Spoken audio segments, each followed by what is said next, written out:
So we all want to create a trustworthy and trusting workplace.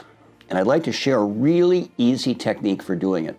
It was developed at the Massachusetts Institute of Technology when they were studying how organizations and people in organizations learn. And they came up with a mental model called right column, left column thinking. Right column thinking, right column thoughts. They're the thoughts that are easy to share. They're courteous, they're diplomatic, they're polite. Left column thoughts are the other 99% of the thoughts that we have all the time that are never expressed, they're not diplomatic, they're not particularly nice, they can be very sarcastic. That's why we don't express them. Interesting thing though, that the MIT folks figured out, is that employees are much more likely to behave based on their left column thoughts than their right column thoughts. When you think about it, that makes a lot of sense because a right column thought is expressed, it's nice, it's diplomatic, and so on.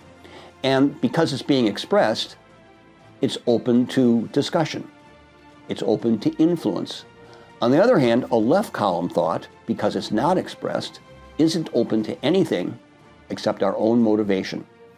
Good story. Okay, the boss is in front talking about the new strategy, how fantastic it's going to be, how incredibly successful it's going to be. Everybody's nodding. Everybody's going, great idea, great idea. That's the right column. The left column is something like, doesn't this person know that we did that 5 years ago? It didn't work then. It's not going to work now. And I'll tell you what, I'm not going to be around the crater when it happens. What's the result? People don't commit. Why? Because the left column thought that nobody ever heard was, it's not going to work. Now, how can we use this to build trust?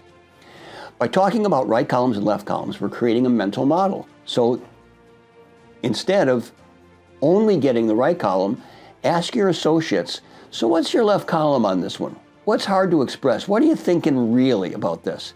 And if you do it enough times and don't respond defensively, you're more likely, because they now have a mental model, to give you those innermost thoughts.